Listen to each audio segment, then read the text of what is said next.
你会做小人吗？你八成会摇头。那我换个问法，如果有一天，你跪在一个随时能取你性命的乱世枭雄面前，你只要放下尊严，说一句不要脸的话，就能救下满城几十万条人命，你说还是不说？历史上真有一个人说了，他叫冯道，他被后世骂了1000多年，成了千年第一无耻。但汴梁城的老百姓靠他那句话活了下来。他留下一本书，叫《荣枯鉴》，民间管它叫《小人经》。今晚陪各位翻开这本奇书，看看一个被骂成不要脸的人，如何在吃人的乱世里活成一座孤岛，又活成一盏灯。老一辈总劝我们惹不起躲得起，很多人觉得遇上小人绕开走就是了，但这恰恰是对人性最大的误判。在真实的利益博弈里，小人就像暗处的毒蛇，你越退他就越近，你越是避让，他越是觉得你好欺负，直到你退到墙角，退无可退，被他一口咬住咽喉。小人不可怕，可怕的是你不懂小人的逻辑。小人也有迹可循，有短板可抓，有欲望可破。今晚我们就借着冯道的一生，把那层裹在小人身上的黑布一刀割开。正式开讲之前，我想先定下3个基调。其一，这本《荣枯鉴》不是教人阴险狡诈的黑后学，它的底色浸满了5代十国的血和泪。作者冯道历经4朝，侍奉过10位皇帝。在那个城头变幻大王旗的年代，人命贱如草芥，他靠一套洞察人性的本事，在悬崖边上保全了自己，也保全了无数百姓。这本书是一个弱者从深渊里爬出来时留下的保命记录。其二，我们研究小人，不是为了长出獠牙，而是为了看清陷阱。害人之心不可有，防人之心不可无。在这个复杂的世界里，你的善良需要一件铠甲，懂得恶的路径，你才守得住善的底线。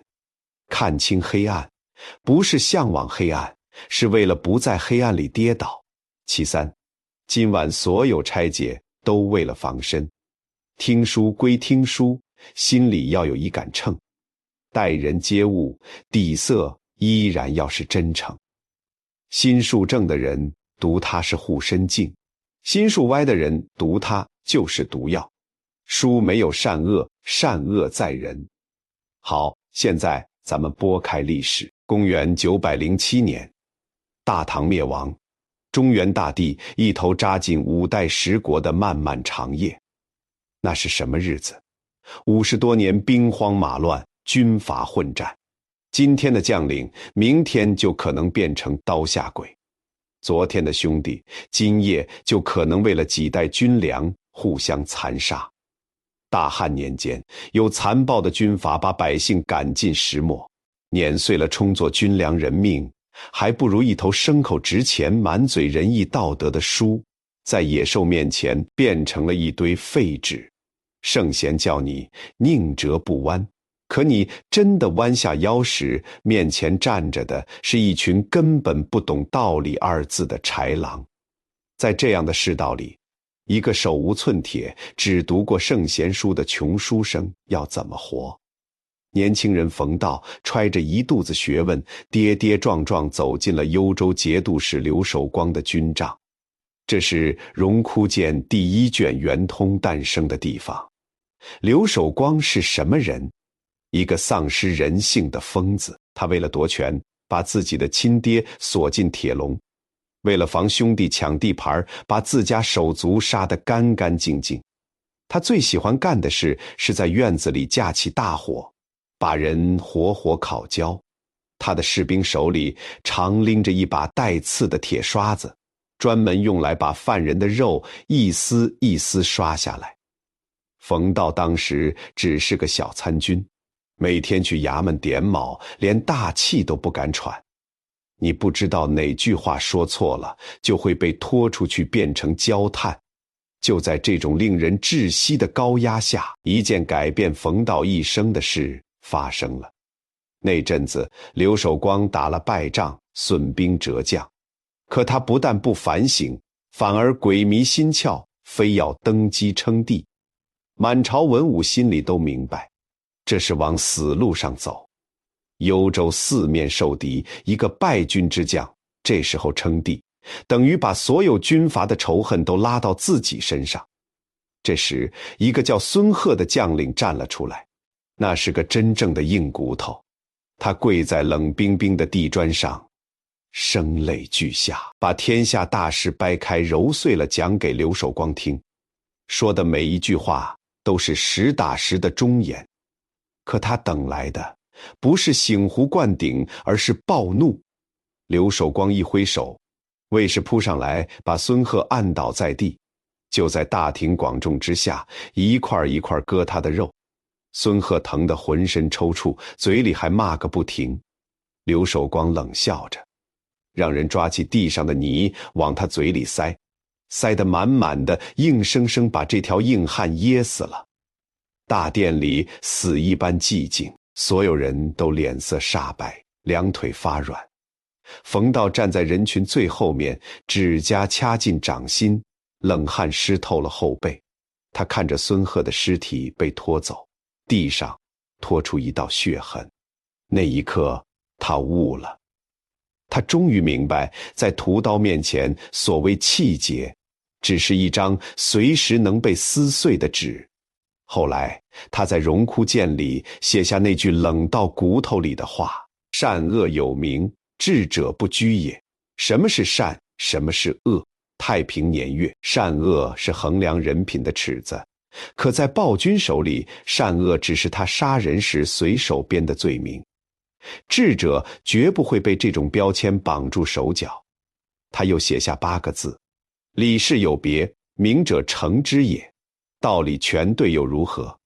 当绝对的力量和狂妄占据上风时，道理就是催命符。真正的聪明人懂得向现实低头，那不是什么懦弱，那是为了在绝境里留下火种。冯道没有冲出去做第2个孙贺，也没有跪地谄媚，他选择把自己变成一潭静水，每天老老实实处理钱粮账目，起草不咸不淡的公文，绝不在政治上多说半个字。在暴君面前，恐惧会暴露心虚，愤怒会被当成大逆不道，连你过度的热情都会被当成居心叵测。所以他把自己彻底抹成一个透明人。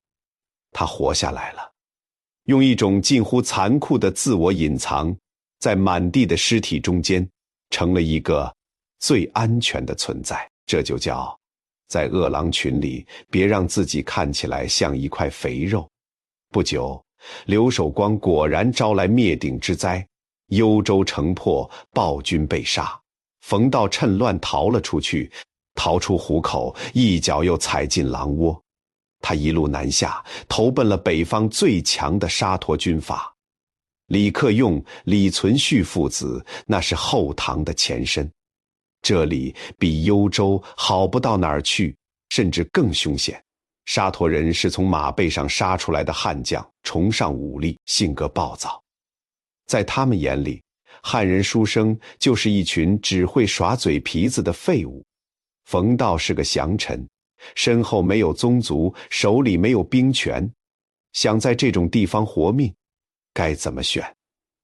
如果你觉得应该赶紧露一手，让领导赏识你，那你就踩中了职场最大的雷。一个毫无根基的新人，越是急于出头，越会成为所有人的靶子。这就是荣枯剑第2卷文达要解的死局，冯道给出的答案。出乎所有人预料，他选了最笨的路，先让所有人放心。晋王看中他的文笔，让他做了长书记，负责军机文书，上头给他分了宅院。他连院门都没进。他跑到军营最外围，搭了个四面漏风的茅草棚，住了进去。大冬天，雪地里，他穿着粗布衣裳，自己劈柴，冻得双手裂口，鲜血直流。晚上，他跟最底层的马夫杂役挤在一起，吃掺了沙子的糙米。打了胜仗，别的将领抢金银抢美女，有人想试探这个汉人书生，就把抢来的女人往他棚前一送。这可是一把软刀子，你要是收了，就等于跟兵痞们同流合污，日后政治清算你第一个垫背。你要是板着脸拒绝，就是打武将们的脸，显得你清高，得罪整个利益圈子。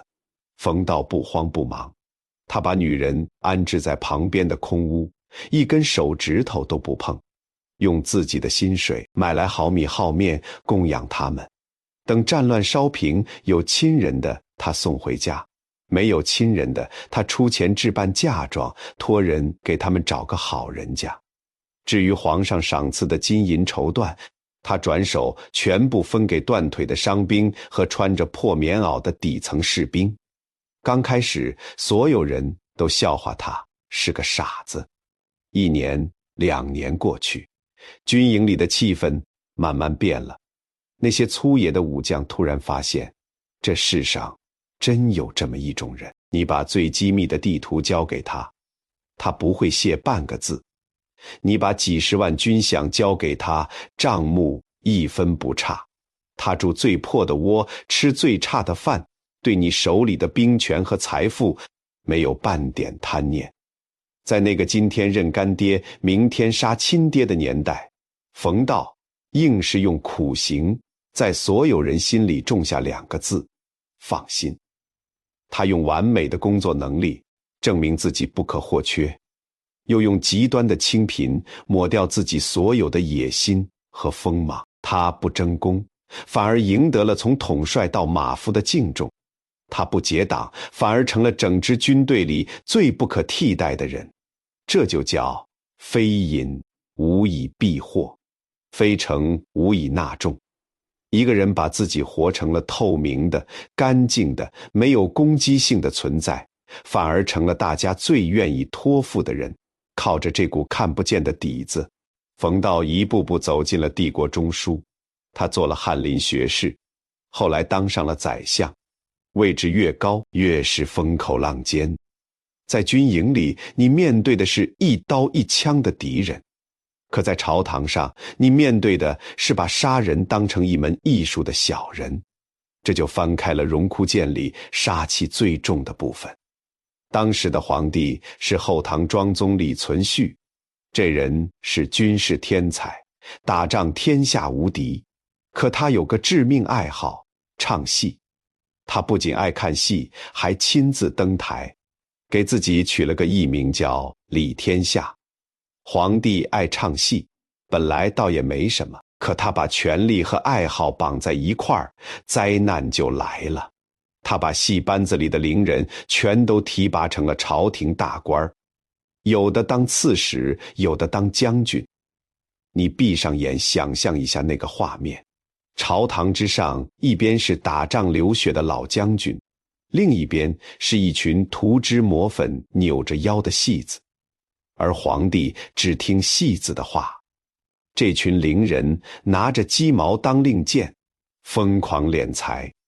谁要是不顺着他们，他们就在皇帝面前编一出戏，随便几句唱词就能让一个朝廷大员满门抄斩。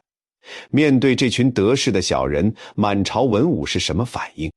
第一功臣郭崇韬选了最刚烈的路，他屡次当庭斥责这群戏子，要求皇帝把他们赶出朝廷。他想，我有兵权，有战功，皇帝总得给3分面子。可他不懂小人的逻辑，小人从来不跟你讲道理，他们只讲厉害。你断了他们的财路，他们就变成毒蛇，藏在暗处，盯着你的喉咙，等一个机会。机会来了，郭崇韬刚打完胜仗，伶人们就在皇帝耳边说他功高震主，私藏了前蜀国库，在军中收买人心，怕是要造反。李存勖本来就多疑，经不住这些人日夜挑拨，最后下了一道密令。一代名将郭崇韬没死在战场上，却被几个宦官骗进帐篷，一锤子砸碎了脑袋，全家死绝。消息传回洛阳，满朝大臣如坠冰窟，连头号功臣都被小人碾成了粉，谁还能幸免？冯道站在人群里，亲眼看着这一切，他写下了一句话：结怨必有报，交恶必受救。在正常的世道里，正人君子跟小人划清界限，那叫气节。可在失去秩序的乱世，你公开得罪一群得势的小人，就等于在拿全家人的命去填一个填不满的坑，那惹不起，躲总躲得起吧。很多人选择装病，选择辞官，可冯道看得很清楚，躲是躲不掉的。你退一步，小人就进10步，直到你退无可退。小人对付你不需要理由，只需要你碍眼。所以冯道给出了他的解法：察其言，不如观其欲。别听小人说什么，要盯住他们真正想要什么，他怎么做。他对那群伶人宦官表现出一副毫无破绽的敬而远之。朝堂上，他主动让路，微微躬身。逢年过节，他按礼数送一份不轻不重的薄礼，既不显得巴结，也不显得清高。伶人们争权夺利，互相撕咬，他像个透明人，绝不掺和。他只做一件事，皇帝交代的政务，他处理得滴水不漏，让任何人挑不出毛病。有一次，一个伶人在大庭广众之下故意羞辱他，周围的人冷汗直流。冯道没有拍案而起，也没有解释，他只是平静地看着对方，脸上带着一丝若有若无的笑，然后不动声色地把话头绕回了公文上。那伶人一拳打在棉花上，顿时觉得无趣，只好讪讪走开。冯道深知，小人最想看到的就是你的痛苦和愤怒，你越激动，他越兴奋。当你把情绪全部抽离，变成一面没有反光的镜子时，小人也就对你失去了兴趣。后来，李存勖在一场兵变中被杀，那些作威作福的伶人也被愤怒的士兵全部清算。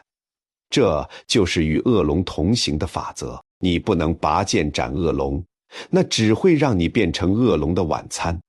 你要做的是站在风暴中心，不越雷池半步。李存勖之后，明宗李嗣源继位，这是个武将出身的皇帝，没什么文化，但想做个好皇帝。他很敬重冯道，拜他为宰相。可宰相这个位置从来都是权力的靶心。冯道一上台就撞上了一头拦路虎，枢密使安重会。安重会手握军政大权，性格极其骄横。他看不起冯道这个文弱书生，觉得宰相的位子该是他的。他开始处处刁难冯道。冯道提的建议，安重会一定反对。冯道起草的诏书，安重会借故驳回。他甚至在外面放风，说冯道就是个只会和稀泥的废物。满朝文武都在等着看冯道怎么反击。换成一般人，要么去皇帝那告状，要么联合大臣急走安重会。可冯道在荣枯谏里写过一句话：权者人心之所欲也，强取必有所伤，弱守必有所得。他做了一件所有人都惊掉下巴的事，面对安重会的步步紧逼，冯道不仅不生气，反而处处配合。每次安重会发言，他认真听完，还点头附和。有反对意见，他不争辩，立刻认错，说枢密使考虑的周全，我回去改。更绝的是，私下里只要有人抱怨安仲会跋扈，冯道立刻沉下脸来，训斥安大人为国操劳，你们有什么资格背后嚼舌根？这些话传到安仲会耳朵里，他一开始觉得冯道在演戏，可3个月、半年、1年过去了，冯道始终如一，安仲会慢慢有了一个错觉，冯道是真的怕我，真的服我。一个没有骨头、没有威胁的宰相，留着当摆设也不错。于是他对冯道彻底放下了戒心，把全部精力用来对付别的节度使和将领。这就是冯道部的局。他用自己的退让一根一根喂给安仲会一颗叫骄狂的毒药。安仲会越来越膨胀，不仅插手朝政，甚至干预皇室内政，连皇帝李嗣源都感觉到了威胁。小人一旦失去制约，欲望就会像野火一样烧光他所有的理智。最终，安仲会得罪了所有藩镇，也彻底激怒了皇帝一道圣旨下来，他所有官职一撸到底，全家流放，不久死于非命。安仲会倒台那天，冯道依然稳稳坐在宰相位上，他没碰过安仲会一根手指头，连一句落井下石的话都没说过。这就是他的生存哲学。小人因骄狂而自焚，君子因藏锋而自全。冯道一生不结党，不树敌，把自己活成一座孤岛。可每一个掌权者都觉得这座孤岛是最安全的港湾。但是，生存的考验永远没有尽头。对一个政治家来说，独善其身只是第一步。公元946年冬天，漫天的战火烧透了中原，契丹人的铁骑像黑色的狂风一样卷过黄河。后晋王朝，那个靠石敬瑭割让燕云16州换来的政权，终于迎来了灭顶之灾。契丹皇帝耶律德光亲率30万大军攻破了都城汴梁。这支游牧军队有个可怕的传统，叫打草谷。出征没有粮草，那就走到哪儿抢到哪儿。在他们的眼里，中原百姓不是人，是2条腿的牲口，是可以随时砍杀的活靶子。汴梁城里哭喊震天，尸横遍野，一片繁华的帝国心脏，瞬间变成了人间炼狱。战马踏过青石板，弯刀在寒光下闪烁，百姓躲在残破的屋檐下，绝望地等着屠城的那一天。就在这时，那个一辈子低头，一辈子圆滑，被人骂成毫无气节的冯道站了出来。他当时是后晋太傅，名义上最高级别的文臣。按照宗法社会对士大夫的要求，国破家亡，他该怎么做？他应该穿上朝服，大哭一场，然后3尺白绫，悬梁自尽。或者他应该站在大殿上，痛骂契丹皇帝是蛮夷走狗，然后被乱刀砍死，留给史书一个忠烈的名号。可他没有，他不仅没死，还刻意换上一身朝见君王的正式官服，一个人孤零零地走进了那座被契丹大军围得水泄不通的皇宫大殿。各位，这可是一场千古绝唱的生死谈判。耶律德光高坐在中原皇帝的龙椅上，契丹人崇尚武勇，最看不起投降的文弱书生。他早就听说过冯道的大名，今天特意见他，就是想亲口羞辱这个中原最有名的读书人。大殿里死一般寂静，两旁的契丹士兵手握刀柄，虎视眈眈。耶律德光用生硬的汉话冷冷抛出一个问题：你是个什么老东西？这不是问候，这是杀人诛心的刀。满朝文武谁不知道冯道学富五车，德高望重，只要冯道流露出一丝文人的孤傲，哪怕只是不卑不亢的自报家门，耶律德光就会让他人头落地，因为征服者不需要一个有骨头的降臣。冯道没有犹豫，他深深趴下，额头贴着冰冷的地砖，用一种平静的让人心酸的声音说：臣是个无才无德，只知吃饭的吃完老子，一个名满天下的大儒，一个帝国的太傅，在异族屠夫面前把自己贬成一滩烂泥。这就是荣枯剑里解厄卷的第一句话：遇恶而不惧，受辱而不嗔。当绝对的力量碾压过来时，任何维护尊严的挣扎都是在加速自己的死亡。你要像一滩泥一样瘫软在地，让施暴者觉得踩你一脚还嫌脏了自己的靴子。耶律德光仰天大笑，他觉得这个中原老头实在太懦弱，太可悲。一个连自尊都彻底踩碎的人，不配让他拔刀去杀。一场杀身之祸就在这一句不要脸的自嘲中化解了。可我们要是以为冯道今天冒死进宫只是为了保自己一条老命，那就太低估这个四朝老妖精了。如果只是求生，他完全可以换上平民衣服躲进地窖。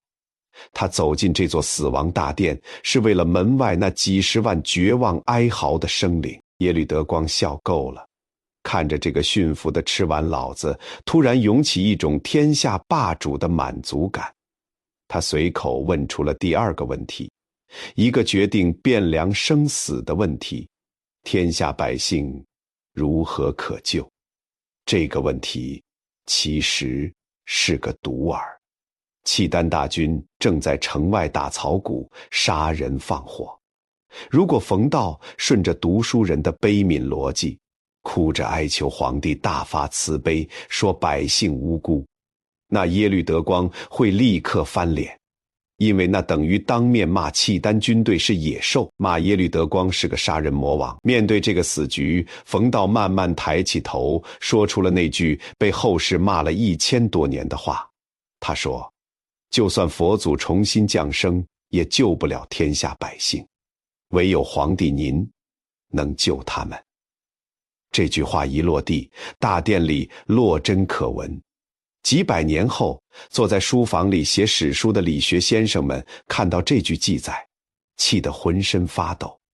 他们大骂冯道谄媚到了令人作呕的地步，居然把杀人如麻的异族魔王比作佛陀，这简直是整个士林永远洗不掉的耻辱。可坐在书斋里的人根本不懂冯道，更不懂人性在绝境里的微观运作。荣枯剑的解厄卷里写得很明白：解天下之厄，非言理可通，必以利诱之，以御之。耶律德光是什么人？契丹100年来难得一见的雄主，他花力气打进中原，难道只是为了抢几车粮食，掳几个女人？当然不是。他有一份更大的政治野心，他想做全天下的共主，想得到中原人的承认，想做正统的真龙天子。如果他放纵士兵屠城，中原人就永远只会把他当成一个强盗头子，反抗永无休止。冯道死死抓住了他心里最深处的这个欲望，所以他绝口不提契丹士兵的残暴，也不讲任何仁义道德，他直接搬出中原人心中最高的神，然后把一顶救世主的皇冠稳稳扣在耶律德光头上。佛祖救不了，只有您能救。这不仅是极致的赞美，更是一种无声的捆绑。冯道在用最柔软最卑微的姿态传递一个强烈的信号：只要你今天放下屠刀，你就不再是被汉人仇视的入侵者，你是救世主，是活佛，天下人都会感激你。皇帝的威名，万世的基业，全在你一念之间。耶律德光被这句话击中了灵魂，那种被中原人最高辈分的读书人当面承认唯有你能救天下的满足感，彻底淹没了他的屠戮欲。他突然意识到，杀光这些人，他得到的只是一座空城，而留下这些人，他才能真正成为天下的主人。他沉默了很久，看着跪在脚下的那个渺小的老人，最后缓缓点了点头。不久，耶律德光下达了最严厉的军令，全面停止打草谷，严禁士兵抢掠杀戮，违令者斩汴梁城的几十万百姓，中原大地上无数闭目等死的生灵。就这样，在死神镰刀落下的最后一刻，被这个连腰都直不起来的老头用一句被骂了1000年的谄媚，硬生生从鬼门关拉了回来。我每次读到这段历史，都会感到一阵战栗。历史上从来不缺慷慨赴死的英雄，他们的热血溅在宣纸上，化作道德星辰，供万人敬仰。但在5代10国那种满地残肢断臂的废墟上，死反而是最容易的事。眼睛一闭，脖子一抹，痛痛快快，身后还剩个清白忠烈的名声。最难的是什么呢？最难的是活下去，背负所有屈辱，顶着千秋万代的骂名，把自己的尊严踩进污泥里，去换那些最普通、最卑微，连名字都没有的百姓，能在乱世里多喘一口气。很多人看完《荣枯剑》，说这是一本教人做小人的书。可解厄卷用冯道真实的血泪，彻底撕碎了这种偏见。小人的委曲求全，是为了个人富贵，踩着别人的尸体往上爬；而真正的智者，懂得在深渊里借力打力，用世人看来最不堪的手段，去实现一场最高贵的救赎。那天傍晚，冯道独自走出契丹大营，汴梁的风依然很冷，劫后余生的百姓抱着孩子，在废墟里庆幸自己还能看到明天的太阳。没有人对他欢呼，没有人知道他刚刚经历了一场怎样的惊天豪赌。他心里知道，大殿里发生的一切很快会被史官记下来。他的自嘲，他的那份谄媚，都会成为他人生里永远洗不掉的污点。但他不在乎了。荣枯剑里有一句话，忍常人所不能忍，方能及常人所不能及。他咽下了常人咽不下的屈辱，也护住了常人护不住的人间。在满朝文武的鄙夷和后世大儒的唾骂中，他完成了一次最辉煌也最孤独的转身。历史的齿轮并没有因此停转。契丹人后来因为水土不服和中原反抗，退回草原。但5代10国的乱局还在继续。冯道这位满身伤痕的生存大师，在风烛残年时遇到了5代最锋芒毕露的皇帝后周世宗柴荣。他一生赖以活命的那套圆通，突然撞上了一块烧红的铁。柴荣不是疯子，也不是小人，他是一位胸怀大志，渴望一统天下的铁血英主。一个习惯了在刀刃上求生存的老臣，遇上一个眼睛里容不得半点退缩的年轻人。这就是荣枯剑最后一卷恩怨卷的悲壮序幕。公元954年，冯道72岁。在那个平均寿命短得吓人的乱世，他活成了一个奇迹。龙椅上是30出头、英姿勃发的柴荣，大殿上一个想建功立业、气吞万里，一个看透兴衰、老成持重。柴荣刚继位，北汉和契丹联军趁虚南下，柴荣拍案而起，坚持御驾亲征。满朝文武吓得跪倒一片，力劝天子不要冒险。新皇登基，人心浮动，万一皇上在战场上有个闪失，刚刚稳定的政权立刻就会瓦解。可柴荣听不进去，他太骄傲了，太需要一场大胜来宣告天下，我才是真命天子。就在大臣们面面相觑，无人敢再开口的时候，冯道拄着拐杖慢吞吞走出来。他不是来迎合的。他说：陛下，先帝大丧未过，此时远征风险太大，国家安危系于您一身，请您三思。柴荣冷笑，用居高临下的语气问他：当年唐太宗平定天下，哪一仗不是亲自上阵？朕难道不如唐太宗吗？换作以前的冯道，他一定会顺着皇帝的话，用一套滴水不漏的圆通，把这个话题圆过去。可这一次他没有低头，他平静地问出一句让整个大殿空气凝固的话：陛下，您能保证您一定就是唐太宗吗？满朝文武倒吸一口凉气，这话太刺耳了，他不只质疑皇帝的能力，更像一根针，戳破了皇权膨胀的虚妄。柴荣强压怒火，又抛出一句豪言：我大周兵强马壮，对付北汉那群乌合之众，如同泰山压卵，有什么可怕的？所有人都以为冯道该退下了，可他不仅没退，反而抬头直视皇帝的眼睛，缓缓问道：陛下，您真的能做那座泰山吗？话音落下，柴荣的脸色铁青。这话的意思是，你不是无坚不摧的泰山，你也是肉做的，是血做的，你也有兵败的可能。可这一败，输掉的不只是你的命，还有中原好不容易才盼来的一点太平光。柴荣勃然大怒，拂袖而去，朝会不欢而散。不久，柴荣顶着所有人的反对，毅然御驾亲征。他在高平之战中亲自冲锋，大破敌军，用一场铁血胜利证明了自己就是泰山，得胜回朝。他还带着满身的杀气。而冯道因为那次反对，彻底失去了皇帝的信任。几个月后，这位活了73岁，历经4朝10帝的老人在孤独中闭上了眼睛。故事讲到这里，很多人很困惑，那个在暴君刘守光面前装聋作哑的冯道去哪儿了？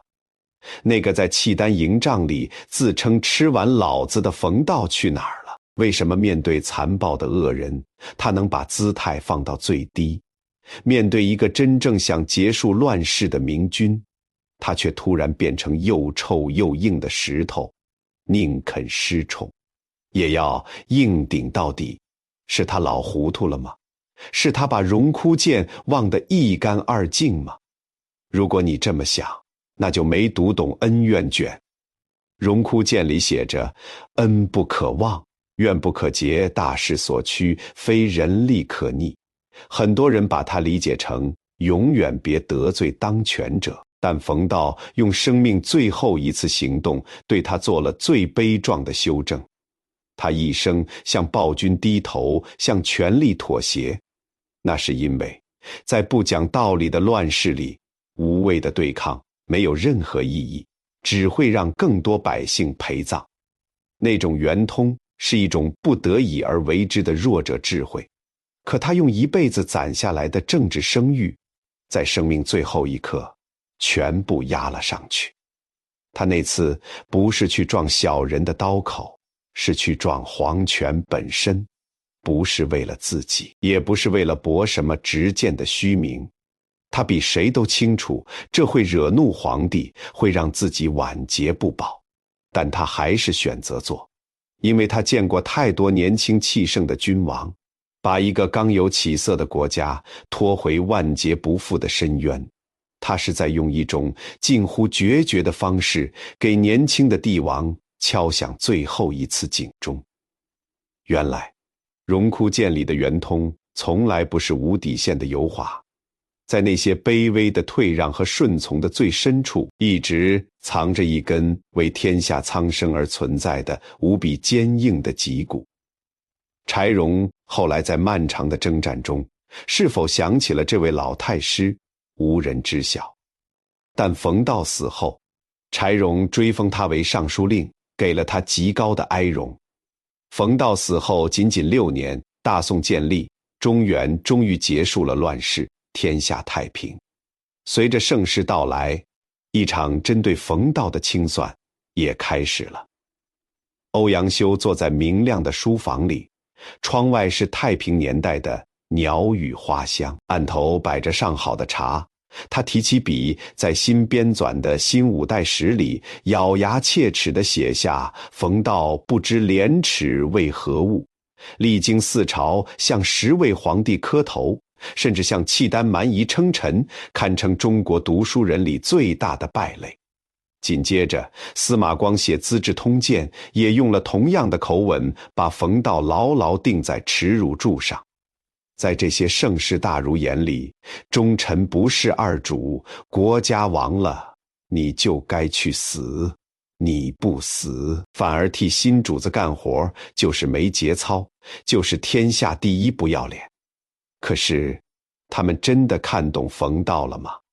欧阳修和司马光们没有闻过幽州铁笼里烤活人的焦臭味，没有在冰天雪地里劈过柴，没有直面过契丹30万大军屠城时滴血的弯刀，用太平年代的道德洁癖去审判一个在地狱里苦求生存和保全他人的幸存者，这本身就是一种残忍的傲慢。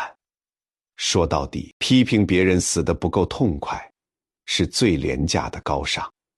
冯道早就预料到自己身后的骂名，在《荣枯鉴》最后一卷里，他给出了自己关于节义的最终回答。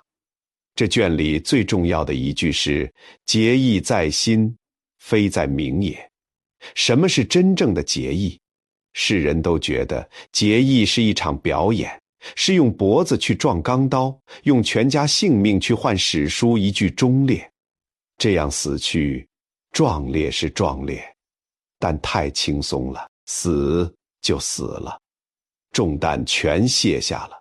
可在冯道眼里，这种只顾自己名声的刚烈本身就是一种自私。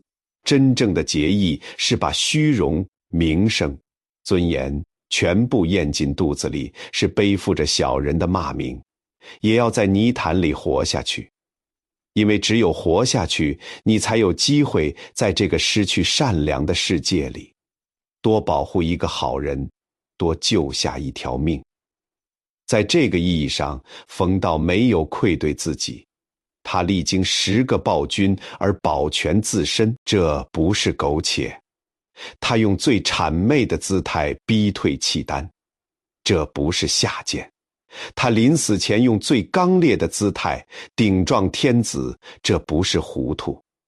他把一生的隐忍、圆通、退让当成了一件件工具，而这些工具最终指向的只有一个方向，在一个人命如草的绝境里，尽可能护住那一点微弱的生机。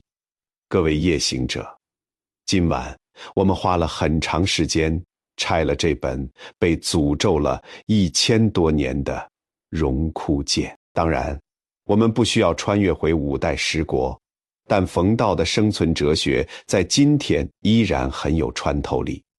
我从这本书里提炼出3条防身法则，送给在钢筋水泥森林里奔波的你。第1条，不要被虚名绑架，要看清实际利益。当有人抬出忠诚格局、奉献这些大词来压你的时候，你要像冯道看透善恶一样，看清楚这些词背后的目的。你的核心诉求是什么？你的底线在哪里？